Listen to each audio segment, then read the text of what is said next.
Actuellement, il y a une demande pour du matériel végétal développé au Canada par rapport aux végétaux qui ont toujours été importés. Ceci offre aux producteurs de plantes des nouvelles opportunités d'affaires car ils peuvent offrir des nouveautés à leur clientèle. Voici la liste des 9 végétaux sélectionnés faisant partie du projet. La majorité de ces plantes sont indigènes à l'île de Terre-Neuve. Andromeda glaucophylla a été sélectionné pour sa résistance à la sécheresse. Kalmia polifolia est une sélection à fleurs blanches. Le Cotoneaster francesti possède un feuillage argenté particulier. Il y a également une version à feuillage doré de l'épinette de Norvège et de l'épinette blanche. Un génévrier à port prostré et au feuillage bleuté. Un saule nain et un saule au feuillage argenté. Enfin, un mélèze rampant. Comme on peut voir sur les photos, voici un survol rapide des espèces faisant partie du projet. Dans le coin supérieur gauche, il y a l'andromède. Dans le sens horaire, la plante suivante est le saule argenté, le génévrier rampant. Juste au-dessous se trouve l'épinette de Norvège dorée. Au centre, le mélèze rampant. À gauche également l'épinette blanche. Dans le coin inférieur gauche, le Cotoneaster argenté, le Kalmia à fleurs blanches et le saule à feuillage argenté. Les objectifs de l'an 1. Nous avons produit un livret que nous avons fourni aux pépinières. Ce livret souligne les informations sur les plantes comme leurs caractéristiques de commercialisation. Il a été distribué à différentes pépinières de propagation d'importance pour savoir qui était intéressé à participer au projet et faire l'essai de ces plantes spécifiquement. Nous avons envoyé cela à un certain nombre d'entreprises à travers le pays. Nous leur avons fourni ce document PDF avec les caractéristiques des plantes et les protocoles de propagation basés sur notre expérience pour chaque espèce étudiée, puisque ce que nous avons observé dans nos expériences ne sera pas nécessairement observé par les pépinières. Voici un extrait d'une fiche du livret qui présente Salix candida. Il s'agit d'un clone mâle à feuillage argenté. L'information fournie comportait la hauteur, l'espacement recommandé, la zone de rusticité, les conditions de croissance, les caractéristiques du feuillage et des fleurs, lorsque cela s'appliquait. La plupart des plantes sélectionnées dans le projet sont intéressantes tant pour leur feuillage que pour leur floraison. Ces informations leur étaient également fournies sous forme d'un tableau comportant les techniques de propagation que nous avons utilisées dans notre jardin botanique, dont, entre autres, combien d'années nous prévoyons pour atteindre un format commercialisable. Toujours dans notre essai à l'an 1, nous sommes dans un processus d'expédition des jeunes plants aux pépiniéristes, ce qui est toujours en cours puisque certaines pépinières n'ont pas eu beaucoup de succès à les multiplier, donc nous devons leur retourner à nouveau du matériel végétal. Les pépiniéristes participants sont Bylin, Neoplants, Lakeshore Tree Farm, Geoffrey's Nursery, Sheridan Nursery, J.C. Baker & Son, Québec Multiplant et Cornell Nursery. Nous avons donc une large distribution de pépinières à travers le pays, des régions côtières aux régions centrales plus tempérées, ce qui nous permettra d'évaluer adéquatement la performance de chaque espèce. Nous avons également communiqué avec la compagnie Phytoclone du Québec et ils évalueront le potentiel de la micropropagation de ces végétaux puisque la micropropagation pourrait être une façon rapide de faire la production en gros et fournir l'industrie des pépinières. Actuellement, les pépiniéristes participants sont pour la plupart à l'étape de la propagation. Il y a des succès et des échecs. Chaque pépinière tient également des registres sur les protocoles de propagation utilisés, les taux de réussite, les taux de croissance et leur appréciation globale pour chaque espèce face aux insectes et maladies. Nous leur avons fourni des modèles de documents. Donc, toutes les pépinières ont les mêmes documents afin que nous puissions facilement comparer données recueillies entre les pépinières et nous pourrons également comparer nos résultats aux leurs. Nous avons déjà reçu quelques photos provenant des pépinières qui ont connu des succès. Voici un exemple du génévrier produit à la pépinière Byland. Je suis très optimiste de voir qu'ils l'ont placé dans un contenant de Proven Winner et j'espère qu'il pourrait être un produit Proven Winner, ce qui serait vraiment fantastique. Québec Multiplan nous a également envoyé des photos pour voir comment les plantes performaient. Il s'agit des deux saules du projet, le saule nain et le saule à feuillage argenté. Nous croyons que ce dernier a un grand potentiel de commercialisation grâce à son feuillage argenté et sa grande rusticité partout au Canada.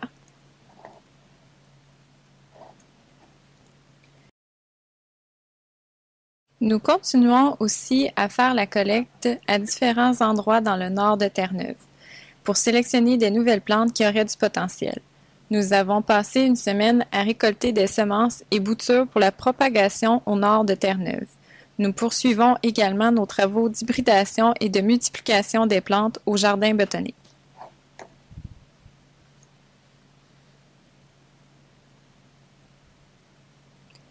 Pour vous montrer quelques images, voici quelques boutures que nous avons récoltées dans la péninsule du Nord.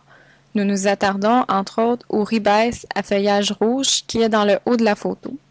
Ce qui était vraiment très intéressant selon nous, bien que ce ne soit pas une plante indigène, ce sont les Syringa wolfii que nous avons produits en plateau. Ce sont des lilas à grosses fleurs et l'un d'eux était à feuillage panaché avec de beaux motifs blancs qui est plutôt rose lorsque les premières feuilles se déploient. Nous espérons que ce caractère continuera de s'exprimer dans les plantes. Présentement, les plants sont évidemment en dormance, mais nous verrons ce qui en ressortira l'an prochain.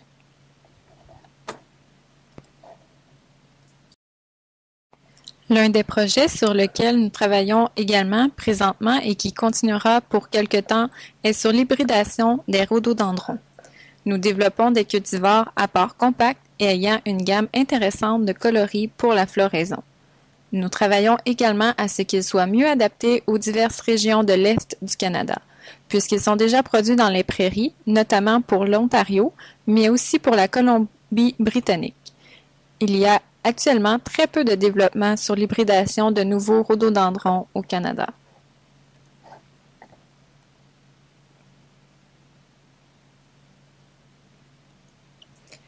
Parmi les défis rencontrés, nous pensions envoyer tout le matériel végétal en une fois, mais ce ne fut pas le cas puisque nous avons réalisé que chaque pépinière a son propre programme de propagation.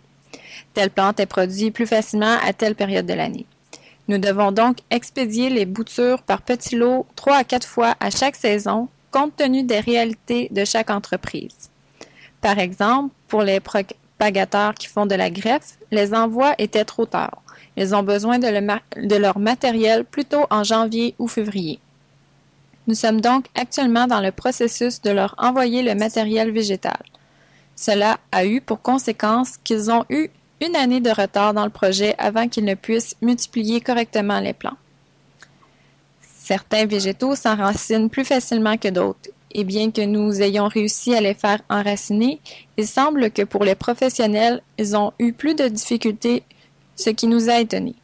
Certains végétaux dans le projet semblent ne pas bien cadrer dans les programmes de multiplication, normalement utilisés par les pépinières pour multiplier des plantes semblables ou du même genre. De toute façon, nous allons continuer ce projet et espérer que les pépinéristes auront plus de chance et continueront d'essayer différents programmes de multiplication pour obtenir plus de succès. Si nous pouvons les faire enraciner, les professionnels devraient pouvoir en faire autant. Il leur reste donc juste à déterminer ce qui fonctionne le mieux pour eux. Voici ce qui nous attend pour l'an 2 du projet. Nous allons continuer d'expédier des boutures aux multiplicateurs, car certains n'ont pas eu de succès à la première année. Nous allons poursuivre la multiplication et la sélection pour les nouvelles variétés dans notre jardin botanique. Nous avons prévu une autre expédition sur le terrain dans la partie sud-ouest de l'île de Terre-Neuve. Présentement, nous sommes dans un processus de rédaction d'entente de non-reproduction du matériel. Et parce que nous faisons partie d'une université, des avocats ont dû être impliqués dans ce volet. Ce volet comporte beaucoup de paperasse et demandera beaucoup plus de temps que ce qui avait été prévu. Tel que déjà mentionné, certains végétaux sont plus difficiles à multiplier que ce que nous croyons. Certains d'entre eux parviendront aux propagateurs seulement cette année, donc déjà une année d'écoulée et il n'en reste que 2. Pour cette raison, il sera difficile d'avoir un essai final de toutes ces variétés. Maintenant que le projet est en marche, nous espérons pouvoir maintenir l'intérêt de nos pépiniéristes collaborateurs afin de recueillir des données au-delà de la durée du projet.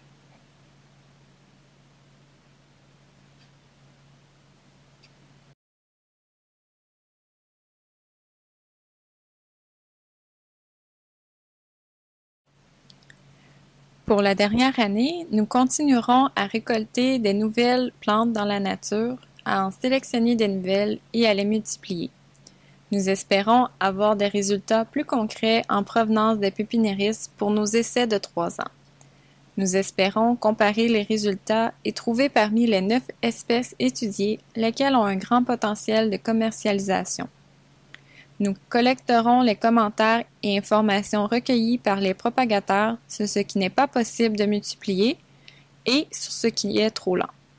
Nous prévoyons que certaines espèces seront abandonnées à la fin du projet, mais espérons que nous obtiendrons au moins une, et peut-être quelques-unes, parmi les 9 plantes qui aboutira sur le marché.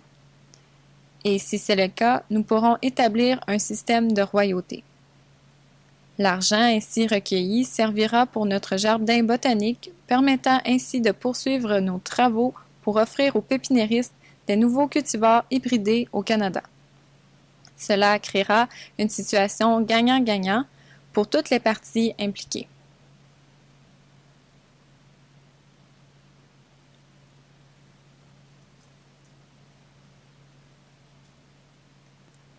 Et comme je l'ai déjà mentionné, l'un de nos défis, selon moi, est que nous avons perdu 2 ans dans la durée totale du projet. Nous sommes passés d'un projet de 5 à 3 ans. Il est très difficile de faire des essais comparatifs avec du matériel ligneux sur une si courte période. De plus, les pépinières auront seulement 2 ans pour la multiplication pour certaines de ces plantes. Avec ces défis, nous doutions qu'il soit possible de produire des variétés commerciales rapportant des royautés à la fin du projet. Mais le travail de base prévu sera réalisé et il pourra se poursuivre après, même en dehors du cadre de ce projet, afin que ces plantes arrivent sur le marché, puisque nous sommes confiants qu'il y en aura quelques-unes.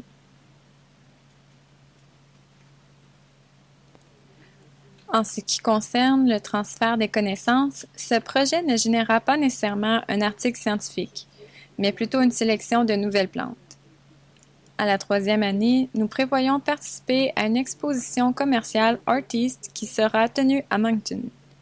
Ça sera l'opportunité de parler du projet dans le cadre des grappes, des résultats obtenus à ce jour et du potentiel de certaines variétés. Un article de vulgarisation sera rédigé dans le magazine Landscape Trade pour partager l'information à travers le pays pour les producteurs et propagateurs. Je pense que c'est la fin. Il y a du temps pour les questions. Rob de Sheridan Nursery. En premier, il s'agit d'un commentaire plutôt qu'une question. À mesure que vous progressez dans le projet, je crois qu'il serait important pour la commercialisation de vos nouvelles plantes d'avoir des photos prises par des professionnels. C'est un élément important pour la production d'étiquettes et pour le matériel servant de support au marchandisage. J'ai également une question. Avez-vous eu une réflexion au sujet des royautés? Combien seront-elles? Est-ce 25 sous, 1 $? La royauté influencera grandement les prix de vente. Deuxièmement, est-ce que ces végétaux seront disponibles partout? Seront-elles disponibles au sud de la frontière? Réponse. Présentement, nous avons une variété sous royauté. Il s'agit de Philadelphus Starbright. Je crois que la royauté est autour de 30 à 35 sous. Les royautés pour les plantes que nous développons dans le projet devraient être autour du même ordre. Nous ne voulons pas avoir un prix trop élevé. Par contre, il y a des plantes qui seront plus dispendieuses et ne seront disponibles qu'en quantité limitée. Je prends par exemple le mélèze rampant. Par contre, le saule à feuillage argenté devrait avoir une grande disponibilité et une utilisation plus grande, par exemple pour les paysagistes et les municipalités. La royauté de cette plante devrait être moins élevée.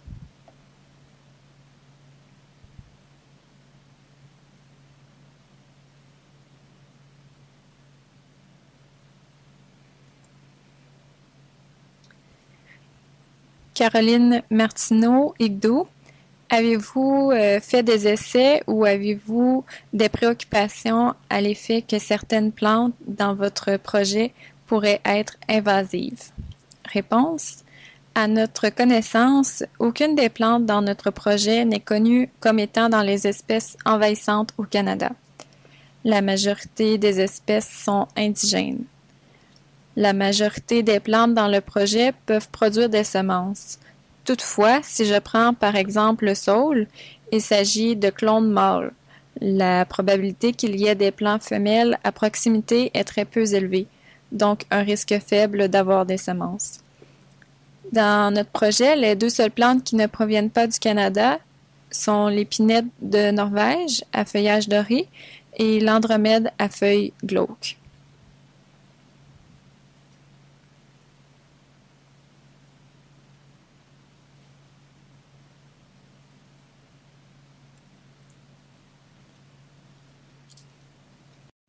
Question de l'animateur.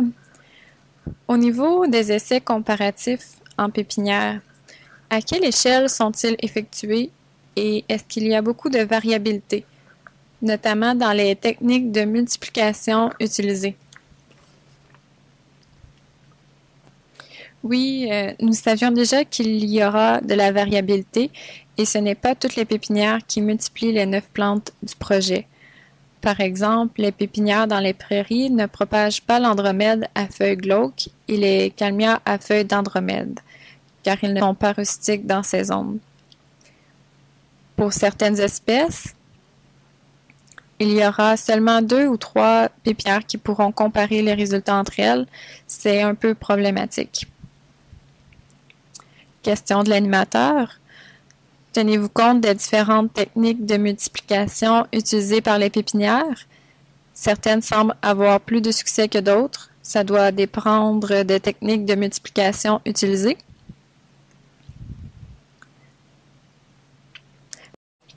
Réponse. Nous sommes conscients qu'il y a des variations. Présentement, la majorité des pépinières utilisent les mêmes techniques. Cependant, dans certains cas, elles ne fonctionnent pas. Par exemple, le saule à feuillage argenté, nous le propageons dans l'eau. Ça peut pas être plus facile que ça. Et c'est ce que je suggère aux pépinières. Pourtant, les pépinières ne réussissent pas avec une méthode aussi simple. Animateur, c'est peut-être à cause que nous utilisons l'eau de Terre-Neuve. Réponse, oui, ça doit être l'eau. Je n'ai pas reçu encore toute l'information sur les méthodes de propagation, mais il semble que la majorité des pépinières utilisent les mêmes techniques de multiplication. Certaines ont du succès avec la même technique, d'autres pas. Je n'ai pas vraiment d'autres explications pour expliquer ces variations.